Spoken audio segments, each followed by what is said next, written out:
చెప్పేవా చెవిలోన ఒక మాట, పువ్వులతో తుమ్మెద చెప్పే మాట.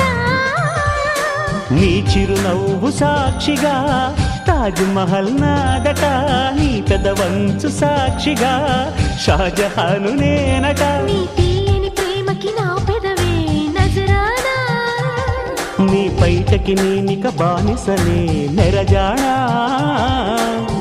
అనంతాల ఆత్మ నీవై చేరుకున్న వేళలో, కోకలు కట్టిన కోయిలా కమ్మని కౌగిలియవే.